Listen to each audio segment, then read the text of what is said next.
यानंतर थेट राज ठाकरे आणि देवेंद्र फडणवीस यांची मुलाखत सुरू आहे. थेट जाऊया. पण चाइल्ड ओबेसिटीचा विचार करतोय तर निश्चितपणे महाराष्ट्रासारख्या राज्यात आपल्याला दोन एक्स्ट्रीम्स पाहायला मिळतात. एकीकडे अंडरवेट अंडर नरिश्ड चाइल्ड, माल नरिश्ड चाइल्ड असा देखील एक प्रश्न आहे जो हळूहळू आपण मला असं वाटतं आता संपवतो आहे आणि बऱ्यापैकी त्याच्यावर आपण नियंत्रण आणलं आहे. आणि दुसरीकडे तो विषय आता जवळजवळ आटोक्यात येत असताना चाइल्ड ओबेसिटी हा विषय मात्र आता खूप मोठ्या प्रमाणात आपल्याला पाहायला मिळतो आहे. आणि विशेषतः अर्बन लाईफस्टाईल जी आहे त्याच्यामध्ये तर अधिक मोठ्या चाइल्ड ओबेसिटी हा एक महत्त्वाचा विषय या ठिकाणी तयार झालेला आहे. म्हणून की आता प्रधानमंत्री मोदयांनी जे काही या ठिकाणी आयुष्यमान भारत ही जी योजना सुरू केली आहे त्याच्या अंतर्गत मला असं वाटतं की म्हणजे प्रेग्नंट महिलेपासनं या सगळ्या गोष्टींची काळजी घेणं अशा प्रकारचा एक त्यांनी तो कार्यक्रम आखलेला आहे. तिथपासनं तर संपूर्ण जे काही एक चाइल्ड ॲडोलसंट त्याच्यानंतर एक यंग पर्सन अशी ही जी काही जर्नी आहे, हा जे काही सायकल आहे, हे सायकल आता नीट मॉनिटर करून आणि त्यात योग्य इंटरव्हेन्शन झाले पाहिजे याकरता मोठ्या प्रमाणात केंद्र सरकारच्या वतीनं देखील अनेक चांगले कार्यक्रम आता आयोजित करण्यात आलेले आहेत. विशेषतः आपण जर बघितलं तर ही जी काही राष्ट्रीय किशोर स्वास्थ्य योजना आहे या योजनेमध्ये विशेषतः जे काही आपले तरुण आहेत किंवा किशोरवयीन आहेत या किशोरवयीन जनरेशनवर एक मेजर फोकस हा सरकारने दिलेला आहे की ज्यातनं त्यांचं आरोग्य जर नीट ठेवू शकलो तर आपले जनरेशन्स या चांगल्या आरोग्यदायी असतील. आपण माझ्या दुसऱ्या प्रश्नाचं उत्तर देऊन टाकलंय की जागतिक आरोग्य संघटनेने लठ्ठपणा आजार असल्याचे घोषित केलंय, मात्र आजही सरकारी रुग्णालयात यावर विशेष उपाय केले जात नाही. सरांनी आत्ताच सांगितलं. त्याच्यात एक अजून जे सरकारने केलं आहे म्हणजे त्याचं एक आपल्याला सांगतो की असं we have started recognising this of late. म्हणजे साधारणपणे एक 14-15ला जो काही एक नॅशनल सर्वे झाला त्यानंतर याचा फोकस वाढला. म्हणजे त्यानंतर विशेषतः आपल्या लक्षात हे आलं की चाइल्ड ओबेसिटी हा एक प्रॉब्लेम किंवा अशा परिस्थितीत चालला आहे.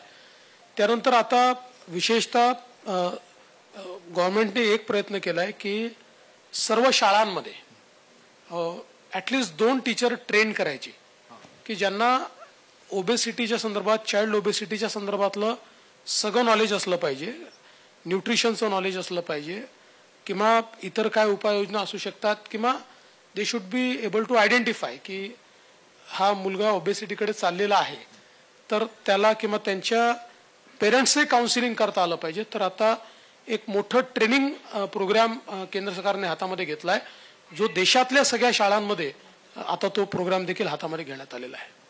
अगेन तुम्ही परत माझं तिसऱ्या प्रश्नाचं उत्तर दिलंय. मला फक्त इथे एक ॲडिशनल करायचं होतं की आपण जेव्हा लहान होतो त्यावेळेस पीटीचा त्रास असायचा, तो आता सध्या दिसत नाही कुठल्याही शाळांमध्ये. तर पीटीचा तास कंपल्सरी करणं जरुरी आहे का? आणि सेकंडली आता हे समर ट्रेनिंग असतात किंवा मिलिटरी ट्रेनिंग, आपण अमेरिकेमध्ये जिथे बघतो की मिलिटरी ट्रेनिंग हा एक अविभाज्य भाग असतो त्यांच्या लाईफमध्ये, तसं करणं जरुरी आहे. मला असं वाटतं की आता विशेषतः स्टेट गव्हर्नमेंट आणि सेंट्रल गव्हर्नमेंटने दोघांनीही शाळांना पीटीचा तास कंपल्सरी केलेला आहे आणि बिना मैदानाची शाळा सुरू करता येणार नाही असाही नियम केलेला आहे. त्यामुळे सगळ्या शाळांना मैदानं असणं हे कंपल्सरी केलेलं आहे आणि त्या ज्या ॲक्टिव्हिटीज आहेत त्या ॲक्टिव्हिटीजलाही करिक्युलमचा भाग केलेला आहे. कारण ही गोष्ट खरी आहे की आपण सातत्याने बघतो की शाळेत जर मुलं मैदानावर गेली तर ती जात आहेत, अन्यथा 50% मुलं जात नाही आहेत मैदानावर.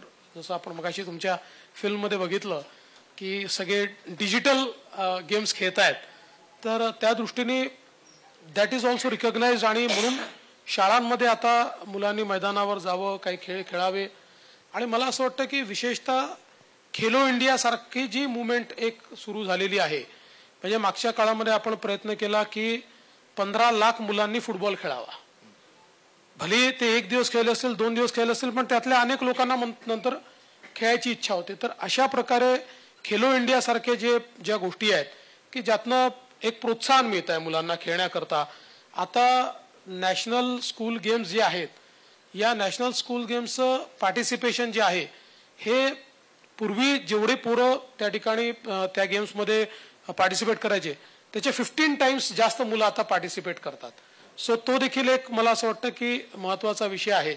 आणि अलीकडच्या काळामध्ये विशेषतः खेळ हा एक प्रोफेशनच्या दृष्टीनं जो डेव्हलप होतोय त्याचा देखील मला असं वाटतं एक फायदा आहे की पूर्वीच्या काळामध्ये मुलं खेळ जरी खेळायचे तरी आई वडील 10वी नंतर खेळू द्यायचे नाहीत किंवा 10वीत गेलं तरी खेळू द्यायचे नाहीत.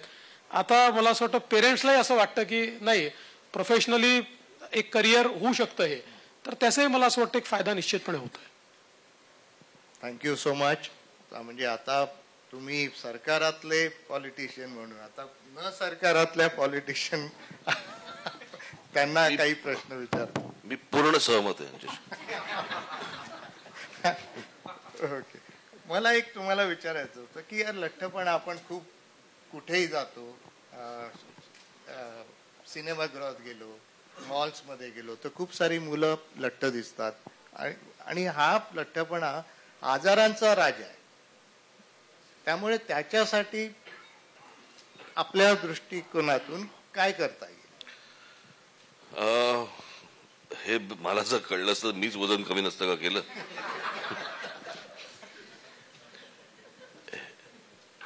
आमच्या सुनेच्या रूपाने डॉक्टर आमच्या आयुष्यात आले आणि तेव्हापासून माझं वजन वाढायला लागलं.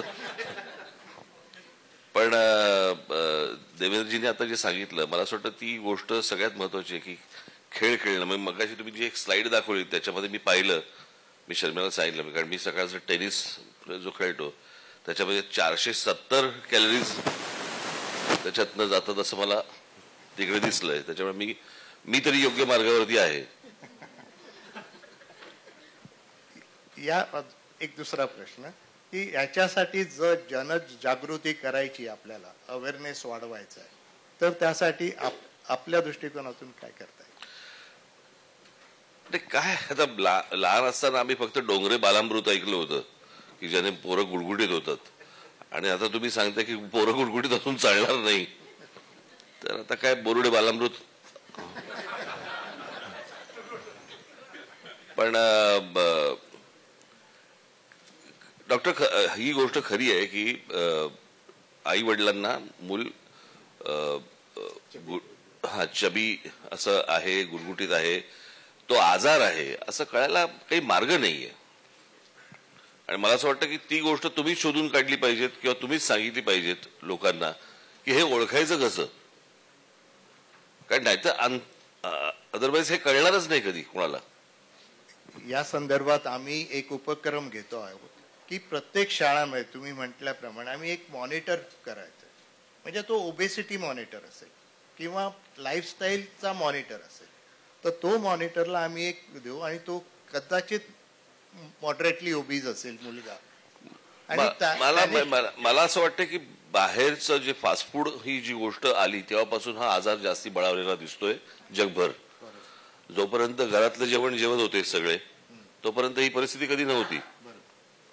आणि फास्ट फूड हे खूप टेस्टी असतं. घरातलं जेवण ब्लँड असतं. म्हणजे चांगलं ते वाईट आणि वाईट ते चांगलं.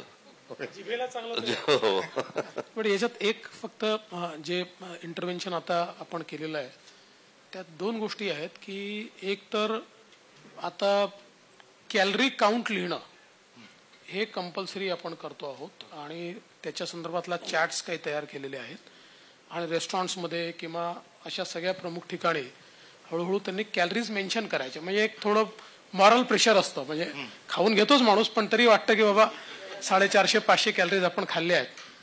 आणि मध्यंतरी एक प्रयत्न आपण केला होता, अगदी आता मी एवढं ट्रॅक केलं नाही पण साधारण 2019 मध्ये की अगदी चौपाटीवर देखील जे काही आपले हे लागलेले आहेत त्याही ठिकाणी अवेअरनेसच्या दृष्टीनं त्यांनी कॅलरी काउंट लावायची. त्यावेळेस काही आपण लावले होते कॅलरी काउंट की बाबा पाणीपुरी खाल्ली तर किती, पावभाजी खाल्ली तर किती, असे काही लावले होते.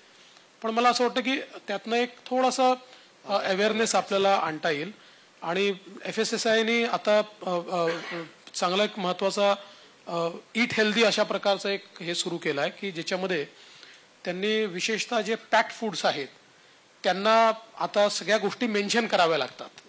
महत्त्वाचं त्यांचं न्यूट्रिशन व्हॅल्यू काय आहे, त्यातनं सॅच्युरेटेड फॅट्स किती आहेत वगैरे हे करावं लागतं.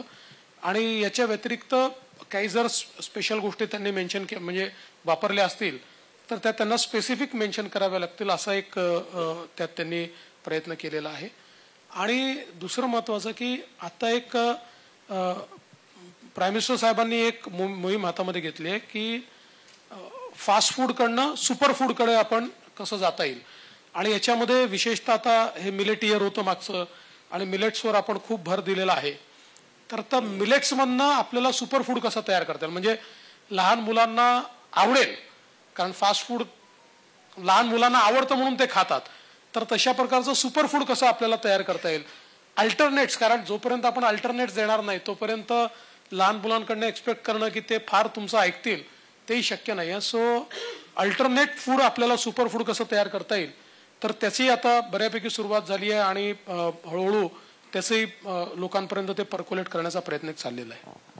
व्हेरी दुसरा एक विषय मला वाटतं की मी काही जपानमधल्या काही शाळा पाहिल्या होत्या. पाहिल्या म्हणजे मी त्याचे व्हिडिओज पाहिले होते. तिथे तुम्हाला डबाच आणू देत नाहीत आणि त्या शाळेमध्येच जेवण बनवलं जातं. त्या शाळेमध्ये ती मुलं सर्व करतात आणि त्यांनाच ती दिलेली असते. कोणी एका टीमने साफसफाई करायची, एका टीमने वाढायचं आणि मग सगळ्यांनी मिळून जेवायचं. पण तुम्हाला कसं होतं, आज बऱ्याचदा आई वडिलांकडनं मुलांना जे डबे जातात त्याच्यामध्ये हे असल्याच गोष्टी सरकवल्या जातात डब्यांमधनं. कळलं का? सगळेच नाही पण बऱ्याचशा प्रमाणात. मला असं वाटतं त्याची पण एक सवय मुलांना लागते त्या सगळ्या गोष्टीतनं. आणि मग कॅन्टीनमध्ये खा, पैसे घेऊन जा, यातनं जी शाळेमधनं जी सवय लागते त्याच्याऐवजी जर समजा शाळेने जर समजा या गोष्टींची जबाबदारी स्वीकारली तर विषयच येणार नाही. बरोबर. माझा एक सांगण्याचा दुसरा तो nuclear family and joint family जी पूर्वीची संकल्पना होती. तर इथे शाळेमध्ये जर समजा एक जिन्सी जर समजा चांगलं अन्न मिळालं तर तिकडच्या काही कॅन्टीनची गरज नाही, वडापावची गरज नाही, कशाची गरज नाहीये. तर ती गोष्ट मला असं वाटतं की सगळ्या शाळांमधनं आली तर मुलांना तेव्हापासूनच सवय लागेल. Perfect perfect. आणि एक गोष्ट अजून, म्हणजे तुम्ही जे अवेअरनेस करताय ना, सगळ्यात महत्वाचं मला असं वाटतं की आई वडिलांना थोडा अवेअरनेस झाला. आणि कारण आताची जी जनरेशन आहे ही तशी बऱ्यापैकी अवेअर जनरेशन आहे. म्हणजे आता तुम्ही या जनरेशनला पर्यावरणाबद्दल जर बोललात तर ते फार अवेअर दिसतात.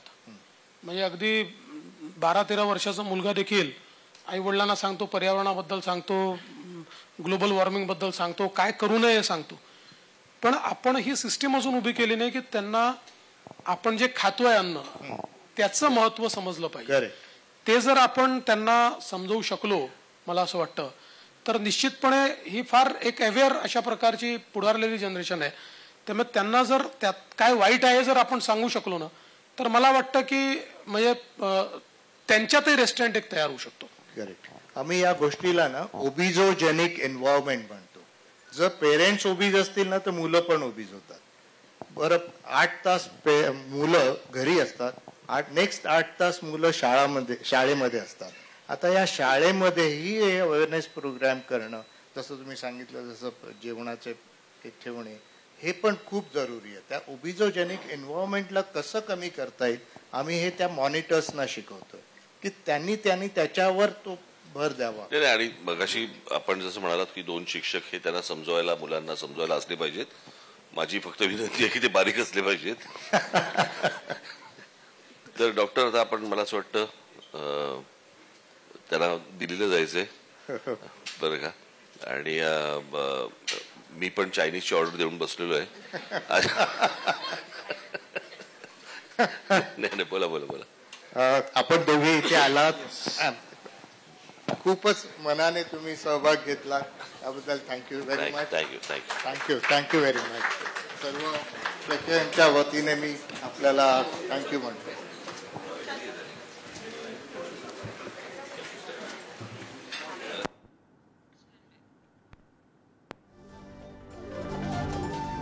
तर आज जागतिक बाल लठ्ठपणा दिवस आहे आणि याच दिवसानिमित्त फडणवीस आणि राज ठाकरेंची ही मुलाखत पार पडली आहे. तर शाळांमध्ये देखील या मुलांच्या तब्येतीची काळजी घेण्यासाठी असे काही शिक्षक नेमावेत अशी देखील काहीशी मागणी किंवा काहीशी उपाययोजना ह्या देवेंद्र फडणवीसांनी सुचवलेल्या आहेत.